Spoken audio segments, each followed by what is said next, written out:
आजुक दिन हमरा सब प्रभु के एकटा और अध्याय लऽ कऽ उपस्थित भेलहुँ हैं। हमर भाई बहिन, प्रभु अहाँ से खूब प्रेम राखैत छथि। एहि बातक अहाँ स्मरण राखियौ। हम अहाँके एहि बातक बतायब जे प्रभु यीशु मसीह एहि संसार में अहींके द्वारा आयल छलाह। श्रीमान मरकुस प्रभु यीशु मसीह के एही बातक रूप में प्रस्तुत केने छथि। बा स्पष्ट भाषा में श्रीमान मरकुस बता रहल छथि कि आजुक दिन प्रभु यीशु मसीह क्रूसा पर छथि, कारण हमरे सब थिकौ हैं। जौ मनुख जाति पाप नहीं करतिए त कहियो प्रभु यीशु मसीह के क्रूसक ऊपर जाय के नौबत नहीं आवतिए। हमर भाई बहिन, हमरे सभक कारणे प्रभु यीशु मसीह आजुक दिन क्रूस पर छथि। कियाक हमरा लोकनि 15 अध्याय में छी आ तकर 33 पद से लऽ कऽ आखिरी 47 पद धरि के अध्ययन करब। ओतऽ एही तरह के परिदृश्य स्पष्ट कयल गेल छी। ऐसे पहिने कि आर आगा बढ़ी, अहाँ एकटा छोट प्रार्थना कऽ लै छी।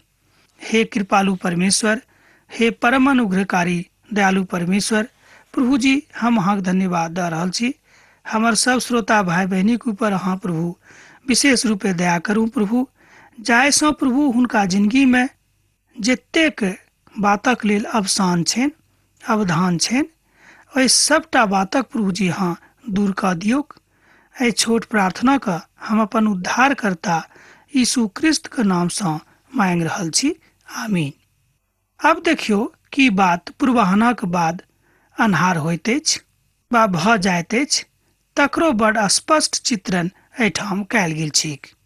संपूर्ण यरूशलेम में अन्हार भऽ जाइत अछि आ लगभग 3 बजे धरि अन्हार भऽ जाइत अछि। अर्थात मरकुस बड़ स्पष्ट रीति से कालक मूल्यांकन दऽ रहल छथि। 9 बजे से लऽ कऽ 3 बजे धरि प्रभु क्रूसक ऊपर लटकैत रहलाह। अर्थात लगभग 6 घंटा धरि एहि बातक बतायल जा सकै छै। श्रीमान मरकुस एहि बातक बखान बड़ स्पष्ट जकाँ कयने छथि, कोनो लुका छुपा के नहि कयने छथि।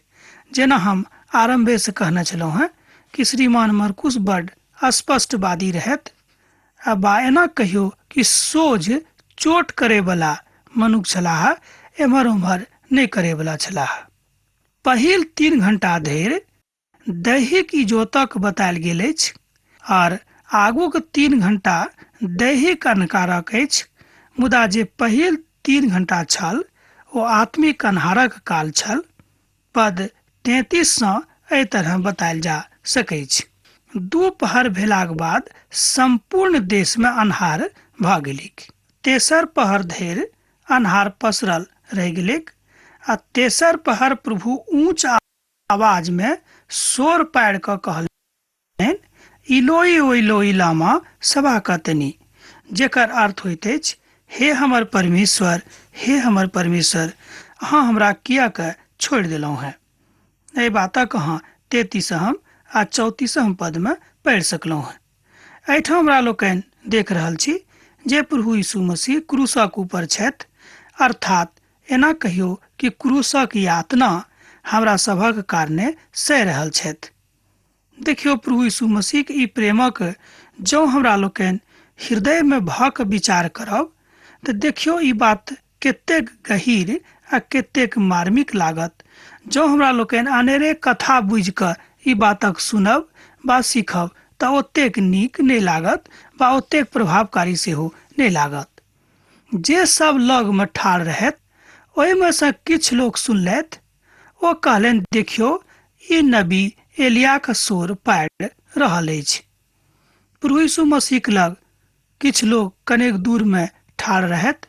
ओ सब बुझि गेलखिन कि प्रभु यीशु मसीह एलिया के अपन सहायता हेतु पुकार रहल छथि, शोर पाड़ि रहल छथि, वा एना कहियो हुनका अपना लग बजा रहल छथि। एक सैनिक धोक के गेलाह और ओ स्पंज के सिरका में डुबा कऽ और तकरा सरकंडा में राख कऽ यीशु के चुसा देलखिन। ठहर जाउ, देखू एलिया हिनका बचेबाक लेल आबैत छथि कि नहि। एहि तरह ओ सब बेर बेर बाजि कऽ हुनक खूब ठट्ठा उड़ाबैत रहनि।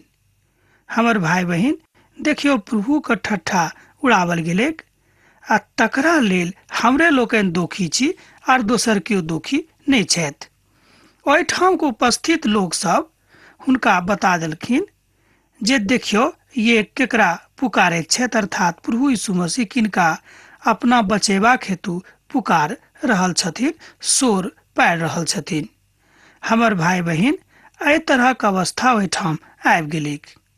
जँ हमरा सब पवित्र पोथी के बेसी गहराई में बा एना कहियो बेसी गहीर में जाकर देखबै तऽ ओतऽ एहि बातक बतायल गेल छै कि ओ हमरा कारणे दुख उठौताहा। एहि बातक हमरा लोकनि प्रथम पोथी में सेहो पढ़ि सकलहुँ हेँ आ यशायाक पोथी में सेहो एहि बातक लिखल गेल छै कि ओ हमरा कारणे दुख उठौताहा। देखियो प्रभु यीशु मसीह अहाँके लेल दुख उठा रहल छथिन। तहन प्रभु बड़ ऊंच आवाज में शोर पारि कऽ अपन प्राण परित्याग कऽ दैत छथि। आउ आगूक पद 37 में 38 के देखब। तहन प्रभु यीशु ऊंच स्वर में शोर पारि कऽ अपन प्राणक परित्याग कऽ देलखिन। एहि बातक अहाँ 37 पद में पढ़ि सकलहुँ हेँ। आ मंदिरक पर्दा ऊपर सँ नीचाँ धरि फाटि कऽ 2 टुकड़ा भऽ गेलै। एहि बातक सेहो एहिठाम लिखल गेल छै, अर्थात जेनाहिए प्रभु यीशु मसीह प्राण हुनक शरीर से निकललै, मंदिरक पर्दा 2 टुकड़ा में फाटि कऽ अलग भऽ गेलै। एहिठाम एकटा बात स्पष्ट भऽ रहल अछि, एहि दुआरे हुनक प्राण नहि गेलै जे हुनक दैहिक अंग काज करनाइ बंद कऽ देने रहनि, से बात नहि, मुदा ओ अपन आत्मा के समर्पण कऽ देलखिन। एहि बातक एहिठाम बुझनाइ बड्ड जरूरी अछि। प्रभु यीशु मसीह एहिठाम दैहिक रूपे हुनक मृत्यु नहि भेलनि, एना बुझियो, मुदा ओ अपन प्राण के पिता के हाथ में सौंप देलखिन। एना हमरा लोकनि एहि बातक आत्मिक रूपे बुझि सकलहुँ हेँ। आ संसारिक रूपे वा समान रूपे हमरा लोकनि एहि बातक बुझब जे प्रभु यीशु मसीह हमरा सभक लेल प्राण दऽ देलखिन। तहन दोनों बात हमरा सभक लेल महत्वपूर्ण अछि आ दुनू बात में प्रभु यीशु मसीह प्रेम हमरा सभक लेल झलकैत अछि। जँ हमरा सब आत्मिक रूपे विचार करब तऽ पाएब जे प्रभु यीशु मसीह के मृत्यु कोनो दैहिक मृत्यु नहि रहनि, मुदा साँझक 3 बजे ओ अपन प्राणक परित्याग कऽ देलखिन। आब जँ अहाँ अपन जिंदगी के विश्वासक हाथ राखने छी, बा एना कहियो जँ अहाँ अपन जिंदगी के हाथ विश्वासक हाथक ऊपर राखि चुकल छी, तहने अहाँ एहि बातक नीकसँ बुझब। आ जँ अहाँ अपन जिंदगी के हाथ विश्वासक ऊपर नहि राखने छी तऽ एहि बातक अहाँ बहुत नीकसँ नहि बुझब। भऽ सकै छै कि एहि बातक अहाँ किस्सा कहानी बुझि कऽ पढ़ि कऽ समाप्त कऽ देबनि।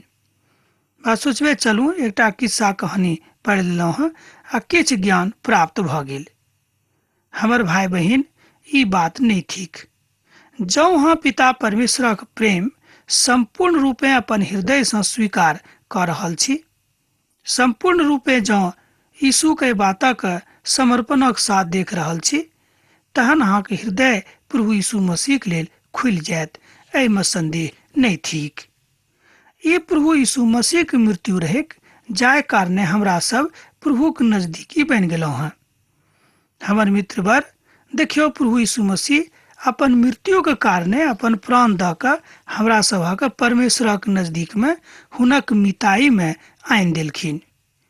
देखियो कतेक पैघ काज प्रभु यीशु मसीह कऽ देलखिन। एक बेर एहि बातक आरो सुनियो, प्रभु यीशु मसीह अपन प्राण दऽ कऽ हमरा सभक परमेश्वरक मिताई में हुनक नजदीकी में आनि देलखिन। एक रोमी सेना नायक यीशु के क्रूसक लग ठाढ़ छलाह। जहन ओ यीशु के एहि तरह चिकरैत देखलखिन आ प्राण त्यागैत देखलखिन, तहन ओ कहलनि, सत्य रूपे ई मनुख परमेश्वरक पुत्र छलाह।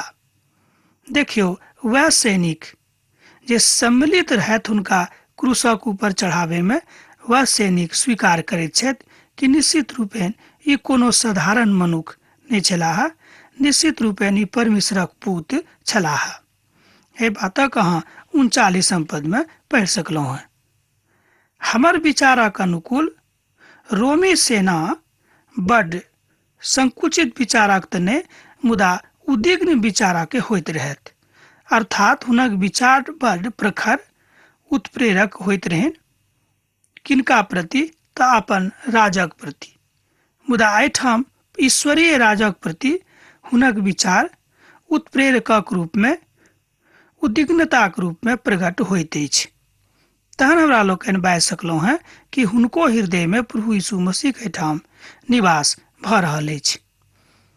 हमर भाई बहिन, अहाँ केतबो पैघ पापी मनुख छी, कोनो बात नहीं, जब अहाँ अपना हृदय के प्रभु के लेल खोलि देबनि त निश्चित रूपेण प्रभु यीशु मसीह अहाँ के हृदय के सिंहासनक ऊपर आबि क बैस जेथिन। एहिमे संदेह नहीं थिक। संदेह करय वाला के लेल ई काज संभव नहीं थिक। जे प्रभु बड नीक छथि आ हमर उद्धार करबाक सामर्थ्य राखैत छथि, किएक तो एहि बातक मानैत छथि जे परमेश्वरक पूतो छलाह। मुदा आब ओहि सब स्त्रीक दिस देखब जे सब ओतऽ छलीह। बहुत भाई भेलाक बाद लोक सब ओहिठाम सँ चलि गेलाह, मुदा ओहि स्त्री सबके देखियौन, ओ सब ओते छलीह। बहुत माय दाय सेहो एहि दृश्यक बड़ दूर सँ देख रहल छलीह। ओहिमे मरियम मागदलिनी आर छोटका याकूबक, योसोक में मरियम और सलोमी सेहो ओतऽ छलीह। किछु स्त्री के ठाम नाम देवल गेल छै पवित्र पोथी में, जे सब स्त्री ठाढ़ भ क एहि दृश्य के अपन आंखि सँ देखैत रहली, मुदा ओ सब बहुत नजदीक में नहीं छली, कनेक दूर में छली। एहि बातक अहाँ 40 पद में पढ़ि सकलहुँ हैं। जाय काल में प्रभु गलील प्रदेश में छलाह, ओहि काल में ई स्त्री सब प्रभु के पाछा भ गेल छलीह। एहिठाम एकटा बात हम देखैत छी कि ओ स्त्री सभक विश्वास बड मजबूत रहन, बा एना कहियो हुनका सभक एहि बातक ऊपर विश्वास भ गेल रहन कि प्रभु यीशु मसीह के छोड़ि क आर दोसर केओ एहि संसारक उद्धारकर्ता नहीं छथि, आर हुनक सेवा टहल करैत रहली। आर बहुत स्त्री सब छलीह जे सब प्रभुक संगे यरूशलेम आयल छलीह। एहि बातक अहाँ 41 पद में पढ़ि सकलहुँ हैं। मुदा एहिठाम एकटा बात बड रुचिकर भ जाइत अछि जे ओ सब प्रभुक अनुसरण करैत करैत एहिठाम आयल छली, आर प्रभुक एहि तरह दुनिया से विदा होइत देखबाक सँ ओ भाव विवल भ गेलीह। ई काज बा ई कहियो एहि तरहक दृश्य हुनका सभक मनक बड मर्मान्वित क देलखिन। ओ सब अपन टूटल हृदय सँ बा एना कहियो टूटल हृदयक साथ ओहिठाम से विदा भ रहल छली, मुदा हुनका सभक मन में एकटा बात बड विश्वासक अछि, ओ छल जे ओ सब एहि बातक ऊपर विश्वास कैली जे प्रभु यीशु मसीह हमरे सभक पापक कारणे एहि संसार से क्रूसक ऊपर चढ़ि क विदा भेलाह। देखियो कतेक महान काज प्रभु यीशु मसीह क देलखिन। मनुख आ परमेश्वरक बीच में जे बड़का खाही बनि गेल रहेक, तकरा ओ भरि देलखिन अपन सोनित सँ, जाहि सँ मनुख आ परमेश्वरक बीच में जे काई छलेक से भरल जाय, आ परमेश्वर आ मनुख फेर एक दोसर गोटे के नजदीक सँ चिन्हैक। प्रभु एहि द्वारा एहि संसार में अपन इकलौता पुत्र प्रभु यीशु मसीह के पठौने रहथि। तहन ई बात एठाम प्रयुक्त रूपे पूर्ण होइत अछि।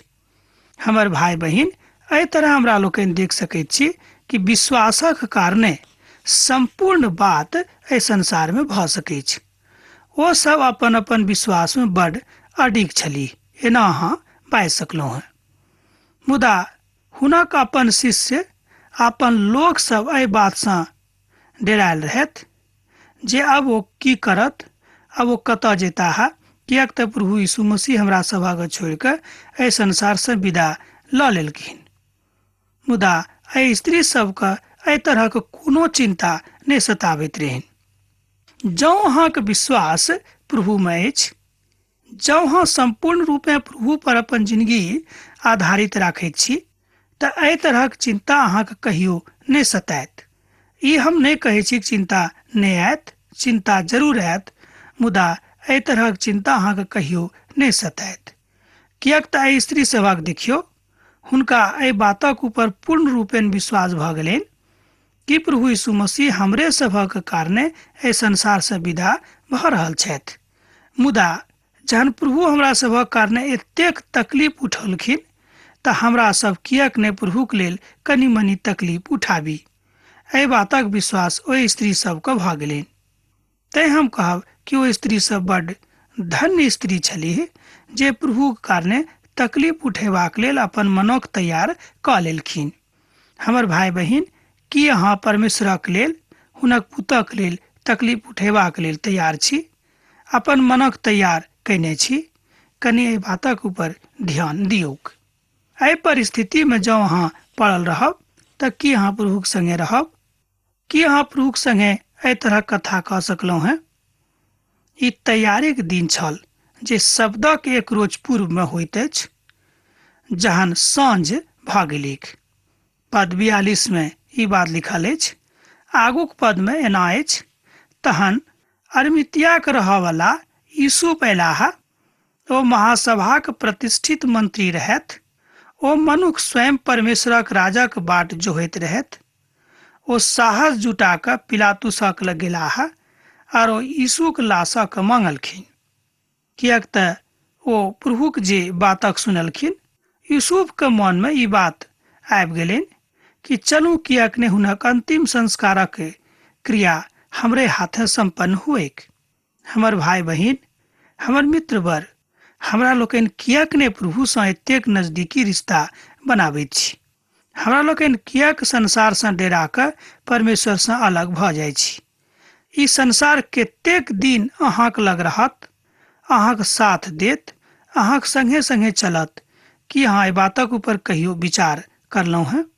हमर भाई बहिन, यूसुफके ई बात मनमे आबि गेलैक, किएक ने हमरो लोग क्रूसक ऊपर चढ़ा देक। मुदा जे काज हमरा करबाक अछि से हम आवश्यक करब। आ तकरा लेल देखियौ ओ कतेक साहस जुटा कऽ रोमी सम्राटक लग कहियो हुनका तरफसँ नियुक्त जे राजपाल रहथि हुनका लग ओ चलि गेलाह आ प्रभु यीशु मसीहक लाशक ओ मांगि लेलखिन। देखियौ हमर भाई बहिन, जेना हम शुरुएमे बाजने छलहुँ हैं कि प्रभु यीशु मसीहक दैहिक मृत्यु नहि भेल रहैक, मुदा ओ अपन प्राणके पिताके हाथमे सौंपि देने रहथि। पिलातुस आश्चर्य कयलथि जे यीशु एतेक शीघ्र मरि गेलाह। ओ रोमन सेनानायकके बजा कऽ पुछलनि कि हुनका मूला बड्ड काल भऽ गेलनि। मुदा जहन ओ सेनानायकके माध्यमसँ समस्त बातक बुझि गेलाह, तहन ओ सबके यूसुफके दिया देलखिन। हुनका आश्चर्य भेलनि जे एतेक जल्दी ओ कोनाके संसारसँ विदा भऽ गेलाह। एहिठाम एकटा बात बड्ड वैज्ञानिक अछि आ बड्ड रुचिकर अछि। किएक तऽ क्रूस परक मृत्यु एतेक जल्दी नहि होइत रहैक जतेक जल्दी प्रभु यीशु मसीहके मृत्यु भऽ गेलनि। किएक तऽ जेना हम आरंभेमे बाजलहुँ हैं कि प्रभु यीशु मसीह अपन प्राणके अपन पिताके हाथमे अर्थात परमेश्वरक हाथमे सौंप देलखिन। मुदा आत्मिक रूपे एहि मृत्युके अहाँ दैहिक मृत्युके संज्ञा नहि दऽ सकलहुँ हैं, मुदा सांसारिक रूपे अहाँ दऽ सकैत छी। हमर भाई बहिन, हमर मित्रवर, बात जे हुए, मुदा ई बात सत्यक अछि कि प्रभु यीशु मसीह मनुष्य जातिके पापक कारणे क्रूसक ऊपर चढ़ि कऽ अपन प्राण गमौलखिन। एहिमे शक नहि अछि, एहिमे कनिको संदेह सेहो नहि अछि।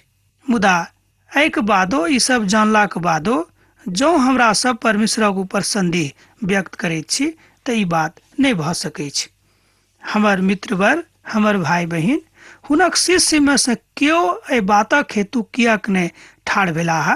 कनिक ध्यान दियौ एहि बातक ऊपर कि हुनक शिष्यमे से केओ प्रभु यीशु मसीहक लाश आनबाक लेल तैयार नहि भेलाह। की बात रहैक? कतेक चिंताक बात अछि, कतेक व्यथित करयवला बात अछि। केओ नहि गेला ओहिठाम। की अहाँ एहि बातक ऊपर कहियो विचार करलहुँ हैं? ओ सब नहि गेलाह, किएक तऽ ओ सब बहुत डेरा गेल छलखिन।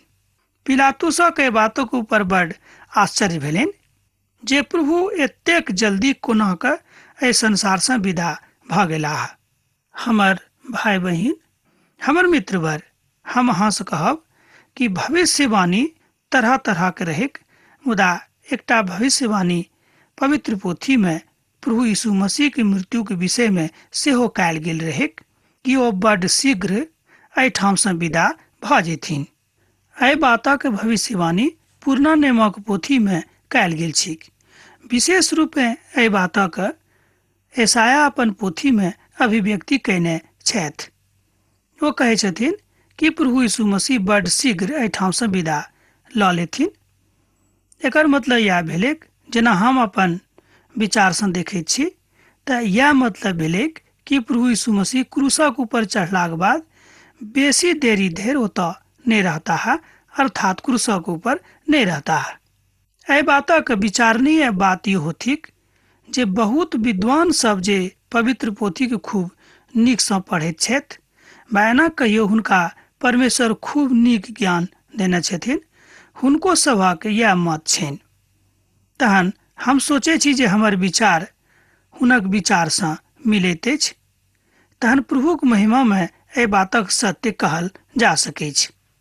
एहि बातक भविष्यवाणी बहुत पहिनहिए भऽ गेल चुकल रहेक कि प्रभु यीशु मसीह हमरा सभक लेल क्रूसक ऊपर चढ़ि कऽ अपन प्राण गमौथिन। हमर भाई बहिन, हमर मित्रवर, एहि बातक कनिक अहाँ विचार कऽ कऽ देखियौ कि प्रभु यीशु मसीह कतेक कष्ट हमरा सभक लेल उठौलखिन। हमरा सबके केओ जँ एक दूटा बात कहैत छथि आ उ बात जँ हमरा लोकनि दोसर व्यक्ति के कारणे सुनैत छी तऽ हमरा सबके बड़ कष्ट होइए। हमरा सब कहै छी, यौ देखियौ तऽ हम अहाँके लेल कतेक बात सुनलहुँ हैं, अहाँके लेल हम कतेक कष्ट उठेलहुँ हैं, मुदा हुनका ऊपर हमरा सब अपन गुस्सा के अभिव्यक्ति कऽ दैत छी। तऽ की प्रभु एहि तरह के अभिव्यक्ति करलखिन? कहियो नहीं करलखिन। जँ अहाँ पवित्र पोथी के खूब नीक सँ अध्ययन करबै तऽ एहि बातक अहाँ ओतऽ देख सकलहुँ हैं। पिलातुस हुनक देही के दऽ देलखिन, मुदा एहिठाम पिलातुस हुनक दैहिक संरक्षणक रूप में दिखाई पड़ैत छथि। अर्थात पिलातुस एहि बातक एहिठाम स्पष्टीकरण कऽ देलखिन कि प्रभु यीशु मसीह महान छथि आ हुनक महानताक आगू कोनो मनुष्य जाति नहीं टिक सकैत छथि। तहन हुनक दैहिक मृत्युक विषय में हमरा लोकनि देखलहुँ हैं जो मनुष्य जातिक लेल अपन प्राण दऽ देलखिन। अब तऽ आजुक दिन एहिठाम हमरा लोकनि खत्म करब, जे बचि गेल दोसर दिन हमरा लोकनि अध्ययन करब। प्रभु यीशु मसीह प्रेम अहाँक जिंदगी में सैत खीन बनल रहे। आमीन।